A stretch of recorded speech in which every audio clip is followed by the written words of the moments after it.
Bom dia a todos, bom dia a todas, bom dia para você que está nos assistindo pela Pop TV em Sobradinho e Porto Alegre. Sejam todos muito bem-vindos e bem-vindas a mais um ICL Mercado Investimentos. Hoje, segunda-feira, tradicionalmente o dia da gente conhecer as projeções do mercado para os principais indicadores macroeconômicos, mas não para por aí. A gente vai explicar a confusão que foi feita na sexta-feira em relação à alta da bolsa, a queda do dólar. Os juros deram uma estabilizada, mas será que isso teve ou não teve a ver com a queda da popularidade do Lula, como estão falando? Então a gente vai explicar isso para vocês tintim por tintim, mas tem também IBCBR, o Índice de Atividade Econômica do Banco Central, que saiu hoje, e a gente também vai falar sobre um CDS, né, o Credit Default Swap, né, que a gente chama, que é tipo um seguro contra o calote, que a Itaú Asset, ou uma parte da Itaú Asset, está achando que está pouco precificado, que ele poderia estar mais caro, falando sobre o quê? Sobre o risco fiscal. Então a gente vai passar todos esses pontos para vocês, mas antes de tudo isso, eu vou dar bom dia para o André. Bom dia, André, como você está? Bom dia, Débora. Bom dia a todos os nossos telespectadores. Segunda-feira, dia de saber se o mercado passou um fim de semana bom. Pelo visto, não passou. Tá bravinho ainda, aumentando projeção de inflação. Vamos explicar aí a nova narrativa do mercado em relação a tudo isso.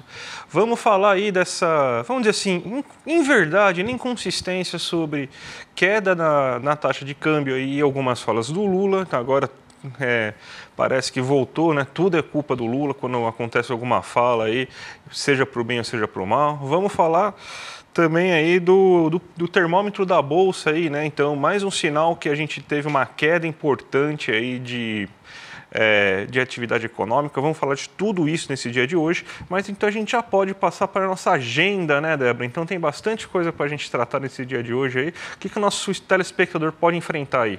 Olha, hoje uma agenda recheada aqui no Brasil, mas pouco recheada lá fora. Hoje é feriado nos Estados Unidos, a gente vai ver, esse é o último tópico aqui da agenda, mas já estou adiantando para vocês. Hoje é dia do presidente lá, então não tem movimentação em Nova York. A gente deve operar sem essa referência no dólar, sem essa referência de Nova York hoje. Então, algumas coisas podem tomar mais peso quando a gente não tem a agenda com a participação pesada ali dos Estados Unidos e nem a referência de Nova York. Mas vamos ver o que já saiu e o que ainda tem para sair hoje. Bom, já saiu balança comercial na zona do euro às 7 horas. FGV divulgou tanto o IGP-10 de fevereiro como o IPCS de fevereiro da segunda quadricemana, IPCS que é o IPC semanal da FGV. O relatório Foco semanal foi divulgado às 8h25. Esse a gente vai trazer, como sempre, para vocês, tintim por tintim. Vamos ver o que mudou nas projeções do mercado da semana passada para cá. IBCBR de dezembro e 2024, fechamento do ano, a gente também vai passar para vocês.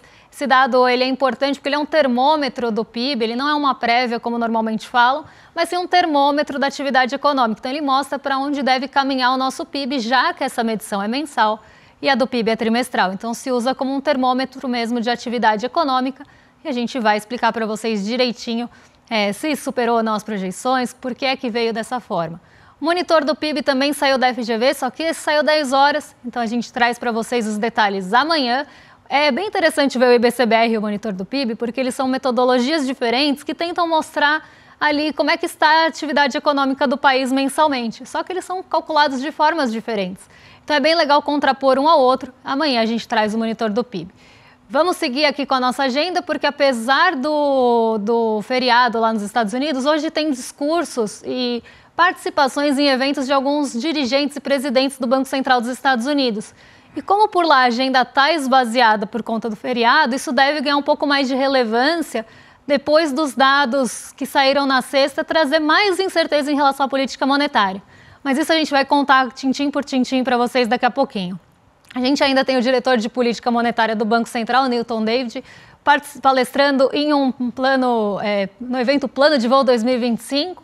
Isso também deve ficar bastante em evidência hoje. E sai o PIB do quarto trimestre da Colômbia às 13 horas. Mas calma que ainda tem mais um pouquinho de agenda. Vamos lá, tem balança comercial semanal, essa também é velha conhecida nossa. Outro dirigente do Banco Central dos Estados Unidos, como eu falei, hoje a gente tem uma participação importante desses dirigentes de Banco Central e eles devem ganhar um pouco mais de peso. Balanço da BB Seguridade, reunião do Eurogrupo durante o dia e o Fundo Monetário Internacional, o FMI, realiza conferência sobre economias emergentes. Então aqui a gente tem esses eventos que acontecem ao longo do dia, como eu falei já dei spoiler, mercados fechados hoje nos Estados Unidos. Então vamos começar agora o nosso giro pelo Brasil, porque a gente tem aqui o relatório Focus, né? Vamos ver o que o mercado está esperando, né? Mais uma vez, o mercado aumentou a projeção para a inflação, mesmo após a divulgação da última semana de uma inflação que foi bem dentro do contexto, né? Foi, basicamente, eles até acertaram, né, o quanto seria, né, a inflação, então não tinha muitos motivos aí, a não ser, né, que realmente eles estejam esperando essa inflação monstruosa que já estava, né, antecipada aí naquelas pesquisas que a gente mostrou do Banco Central na última semana, né? Mas a gente tem então que o Banco Central não, o mercado financeiro continuou com a mesma ladainha de sempre, né? De que a economia vai desacelerar porque o juros está muito alto, mas os juros precisa estar muito alto porque a inflação está muito elevada, mas a inflação está muito elevada porque está se gastando muito, a economia está mais aquecida do que deveria, mas mesmo assim está tendo desaceleração. É um papo meio assim, maluco, né? Porque se a inflação estava vindo justamente aí do excesso de aceleração, do excesso de aquecimento econômico, era para você ter uma inflação mais desacelerada, né? E só isso justificaria uma Selic tão elevada. Mas agora a economia desacelera, mas mesmo assim a previsão é cada vez maior de inflação, o que justifica essa taxa Selic de 15% que eles estão pedindo. Vamos ver aqui agora na tela quais são as novas projeções aí do relatório Focus. Agora se espera uma inflação de 5,60%. É bem acima da meta. A gente pode pensar que está em 4,50 o teto da meta da inflação. Então, uma inflação bem acima da meta. A gente nem vai entrar aqui na questão de como a meta é irreal, porque a gente já cansou de falar isso, né? Essa meta de 3% com 1,5 para baixo, 1,5 para cima, você vai conseguir só com a economia quase que parada completamente.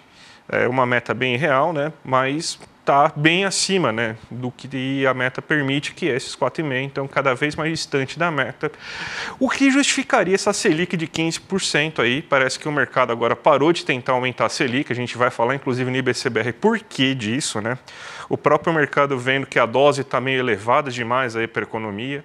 E o PIB está começando a ter uma queda também na sua projeção, já chegando a 2,01%. É a terceira queda aí que a gente já vê nas últimas semanas. Porque a economia está dando sinais claros de desaceleração. A gente viu o comércio caindo em pleno Natal, a gente viu o desemprego aumentando em dezembro, a gente vê serviços caindo, a gente vê a indústria caindo, IBCBR caindo bastante nesse mês aí, mostrando que a atividade econômica não foi boa nesse último mês do ano.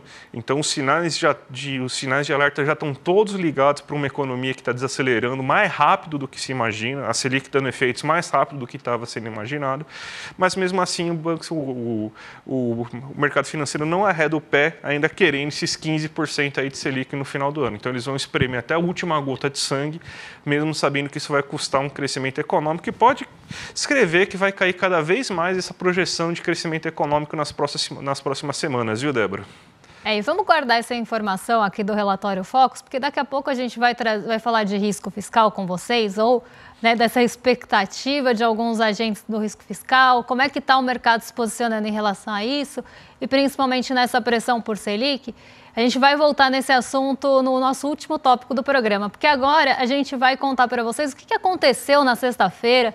Muita gente me mandou mensagem, inclusive, perguntando: Débora, o que aconteceu na sexta-feira? Que a Bolsa subiu tanto, né? Foi o melhor desempenho da Bolsa desde dezembro do ano passado. A gente teve um dia bem atípico aqui na nossa Bolsa. Na verdade, não foi atípico, ele foi muito otimista. Foi uma alta generalizada, exceto 6 ações caíram, mas todo o resto subiu na nossa Bolsa. Então, a gente tem um dia de bastante movimentação positiva.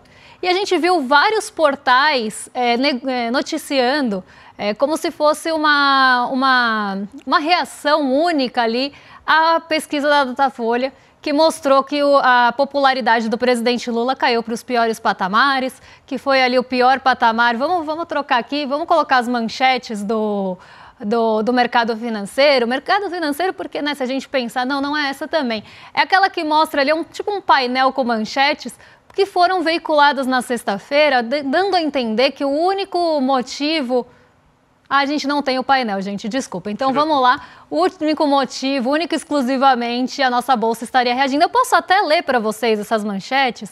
Vamos lá, eu vou pegar aqui, eu leio para vocês, porque a gente tem uma série de notícias que foram veiculadas na sexta, dando a entender justamente que a única coisa que movimentou a nossa bolsa durante o dia foi a reação à Datafolha. Então vamos lá, eu vou pegar aqui para vocês, um minutinho que eu já pego aqui. Mas a gente teve essa movimentação aí do mercado financeiro bem positiva, e justamente as notícias bem distorcidas também, porque eu vou mostrar que tem pelo menos uns 5 motivos para a Bolsa subir na sexta, e esse foi só um empurrãozinho, mas vamos lá. Vou pegar aqui para vocês, porque a gente faz ao vivo, a gente se vira nos 30 aqui, bora, vamos lá. Tem tanta coisa que a gente monta que é até difícil de achar, mas vamos lá, que esse tá lá. Ó, Metrópolis. Dólar cai, bolsa sobe, mercado comemora queda de aprovação de Lula. CNN Money. Dólar intensifica a queda e bolsa arranca após Lula despencar no Datafolha. Tem mais uma aqui. Ah, agora tá aí, ó. Agora, tá vendo? Não tô mentindo, hein? Ibovespa hoje salta com a queda de popularidade de Lula, entenda a reação do mercado. Então vamos entender esse imbróglio? Realmente o mercado financeiro reagiu ou não a queda da popularidade do Lula? O que aconteceu na sexta? Bom, vamos começar do começo, tá, gente? Então, a nossa bolsa, ela já estava num movimento de alta firme desde o início da sessão, tá? Então, a gente teve um dia de alta bem firme na bolsa. Antes de tudo isso acontecer, a nossa bolsa já estava andando ali, já estava subindo praticamente 2%. Então não dá para falar que isso foi um reflexo do Datafolha. Então vamos entender o que veio antes para poder contrapor e poder entender o que realmente movimentou a Bolsa na sexta. Primeiro, pesquisa no Foz do Amazonas, tá? Então, na sexta-feira teve ali a autorização para pesquisa, para exploração do petróleo no Foz do Rio Amazonas, e isso favoreceu muito a Petrobras, tá? Lembrando que a Petrobras, ela tem 12% do peso do Ibovespa. Então, 12% de tudo que compõe o Ibovespa, das 87 ações, pensa que tem 87 ações no Ibovespa, 12% do peso está em 2 ações que é praticamente Petrobras 3 e Petrobras 4, a ordinária e a preferencial. E elas foram muito favorecidas por esse movimento, por essa notícia de que a gente ia ter autorização para pesquisa lá no Foz do Amazonas. Isso deu fôlego para a Petrobras, ela estava desde o início do dia subindo bastante.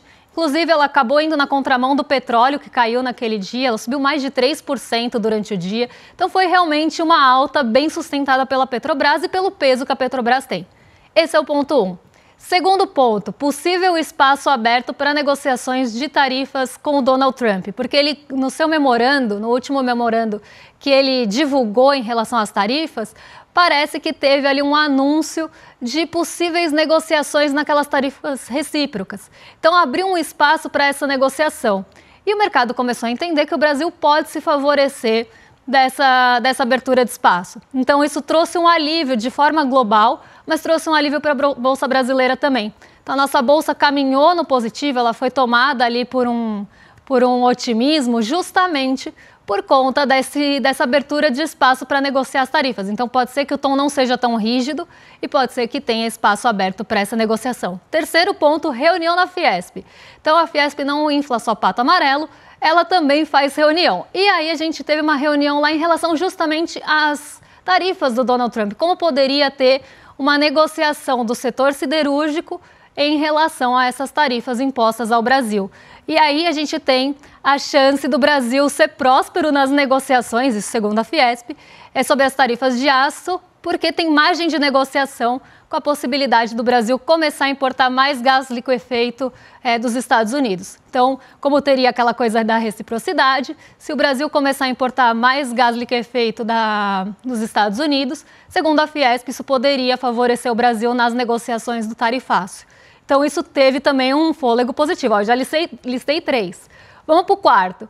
Gabriel Galípolo falando nessa mesma reunião da Fiesp. Então, ele foi participar de uma reunião na Fiesp e ele teve um discurso bem alinhadinho ao que o mercado queria ouvir. Falou de inflação, falou de possíveis altas da Selic. Ele deu o recado do jeito que o mercado gosta de ouvir. E o mercado ficou mais aliviado em relação também à política monetária aqui no Brasil. Então, quarto motivo, o mercado reagindo bem às falas de Galípolo. Então, aqui antes da Datafolha sair, a gente já tinha 4 motivos para a nossa bolsa subir. Mas não para por aí, porque a gente ainda teve varejo nos Estados Unidos. Saíram os dados do varejo de janeiro, na sexta-feira, eles saíram de manhã. E eles vieram muito abaixo do esperado. O mercado estava projetando vendas no varejo mais altas. Essas vendas vieram muito abaixo do esperado. E isso deu um fôlego também para que uma expectativa de corte nos juros dos Estados Unidos voltasse a aparecer. Os dados lá eles estão sendo muito importantes para a decisão dado a dado. Então, assim que sai um dado, o mercado já reage, porque tem muita incerteza para onde vai os juros nos Estados Unidos. Então, ninguém sabe qual vai ser a política monetária do próximo mês, porque a cada dado o Banco Central de lá vai decidir a política monetária. E os dados até então estavam mostrando para uma expectativa de que a taxa ia ser mantida, que não ia ter corte. E isso acaba diminuindo o apetite pelo risco de uma forma geral no mundo e também fortalecendo o dólar. Quando veio uma notícia que vai na direção contrária disso, então tem uma notícia que favorece o corte de juros, o dólar enfraquece e a gente tem uma queda nos juros das treasuries, aqueles rendimentos que bateram ali as máximas dos últimos tempos, quando saíram os dados mais recentes ali do mercado de trabalho primeiro, e depois a gente teve outros dados que favoreceram isso.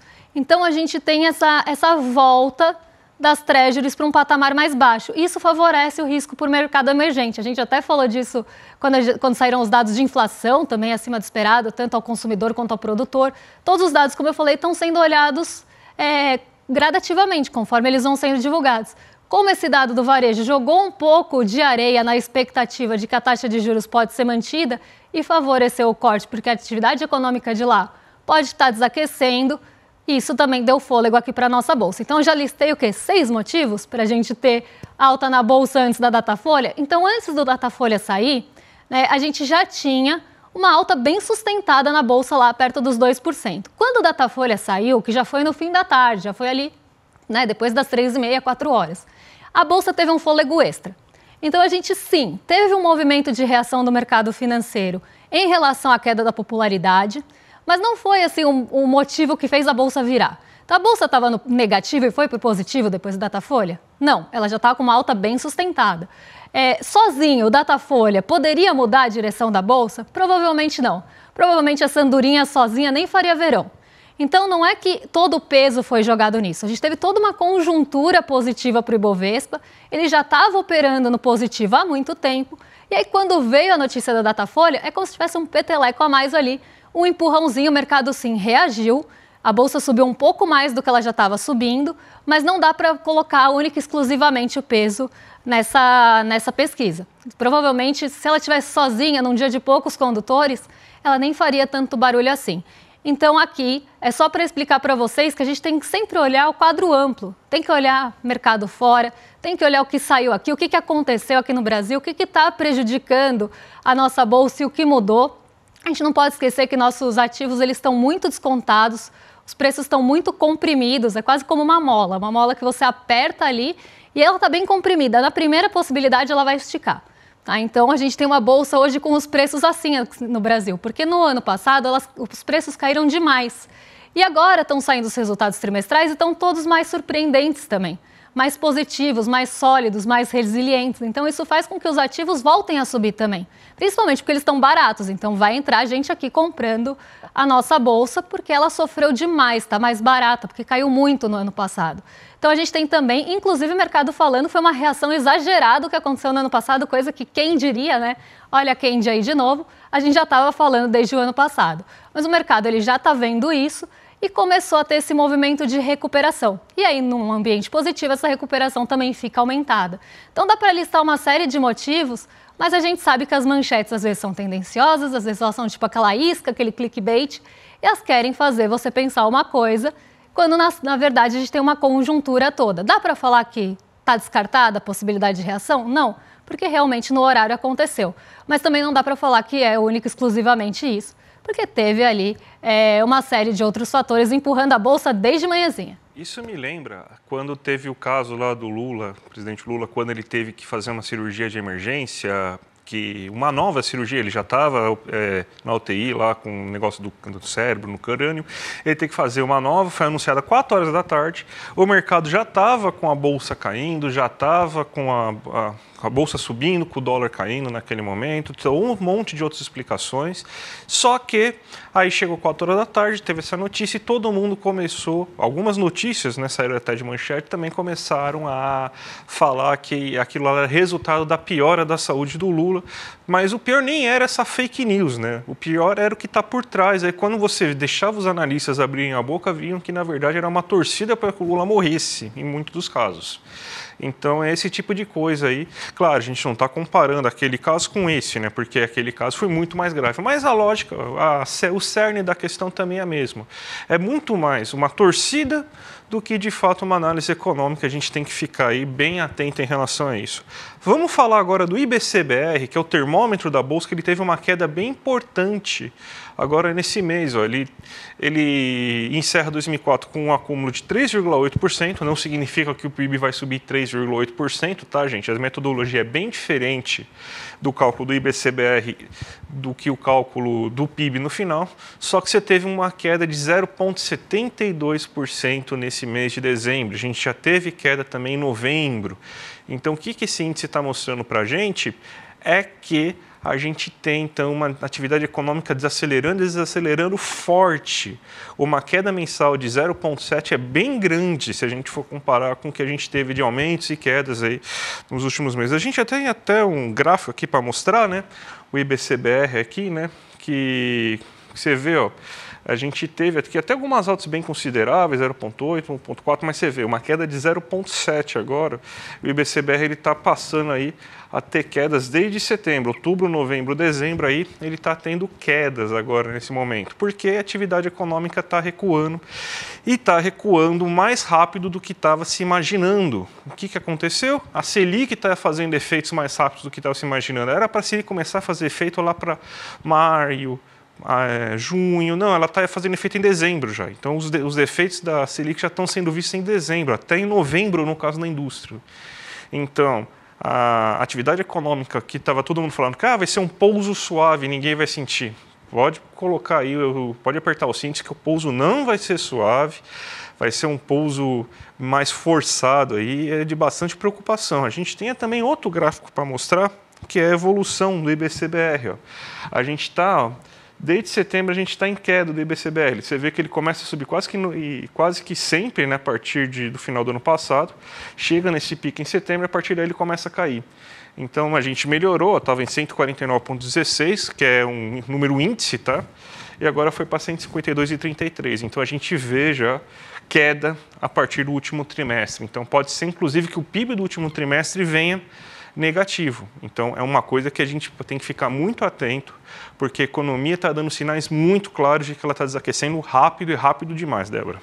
E a gente tem toda essa pressão, né, vinda do mercado financeiro, inclusive, de Selic mais alta, né? A gente vê como é que está o Focus ali, tudo bem que não mudou da semana passada para essa, ficou ali em 15%, mas a gente tem essa pressão que vem aparecendo, ou veio aparecendo no ano passado todo, justamente por conta do pacote de ajustes de gastos, né? Ele não veio a contento, o mercado reagiu muito mal. E quando a gente fala que teve a reação exagerada no ano passado e que agora os preços estão tentando se recuperar, é justamente em resposta a esse movimento que teve no ano passado de um cenário pintado ali, de um risco fiscal muito maior do que se esperava. Então, a gente ia trazer uma notícia para comentar isso, inclusive para a gente pensar quem se beneficia ou não desse cenário, mas ela vai ficar, infelizmente, para amanhã. Então, amanhã a gente conta para vocês quem que se beneficia desse cenário de risco ou dessa pintura, desse desenho de um cenário deteriorado no risco fiscal e quem não se beneficia, porque tem gente posicionada nisso e a gente vai mostrar para vocês. Mas fica para amanhã, então. Gente, foi um sucesso na última quinta-feira, quem não viu, a nossa aula inaugural da pós aí, que é a primeira pós do ICL, que são mais de 3.600 alunos matriculados e você ainda dá tempo ainda de você fazer parte aí dessa formação revolucionária, gente. A Vingança dos Humilhados, para quem não viu, Renato Genin e Gessé Souza conduziram uma aula aberta sensacional e o Eduardo Moreira também fez parte aí de toda de toda a discussão que teve junto. Então, hoje, às 8h30 da noite, logo após o Chico Pinheiro entrevista com a Erika Hilton, a gente vai exibir essa aula inaugural, e que vai ser a última chance para você garantir, inclusive, algumas vagas aí na pós-graduação, gente. Imperdível, professores como Ladislau Dalbor, Muniz Sodré, claramente o Renato Giannini e Gessé Souza. Então, gente, muito boa. Então, ainda não viu, quer ver essa aula inaugural? Vem aqui, gente, clica aqui em clmercado.com.br, que hoje às 8h30 da noite a gente vai ter essa aula. Então, vale muito a pena, né, Débora? Exatamente, não dá para perder, não dá para ficar de fora e também não dá para perder e ficar de fora do rolê CL que vem na sequência. Então, nossos vizinhos de cima já estão preparados para receber vocês. William De Luca e Guga Noblar. Então vocês estão em mais que excelente companhia e amanhã a gente volta para falar de assuntos espinhosos. Então vamos falar do CDS que ficou de hoje, né, de quem está apostando no risco fiscal aqui no Brasil. A gente vai falar de Milei e tem também prévia da inflação da FGV. Um beijão e até amanhã. Até amanhã, gente. Tchau, tchau. Turma, aula magna. A vingança dos humilhados foi um sucesso absoluto. Milhares de pessoas participaram ao vivo desse momento histórico. Sabemos que alguns não conseguiram assistir e muitos nos pediram para compartilhar com amigos e familiares. Por isso, decidimos liberar o replay. Ninguém pode ficar de fora desse debate essencial sobre as raízes da desigualdade no nosso país. Assista agora, antes que o replay saia do ar, e descubra todos os detalhes dessa aula transformadora. E o principal, assim que o replay acabar, acaba também as inscrições, as últimas inscrições para o nosso curso da pós. Fique atento.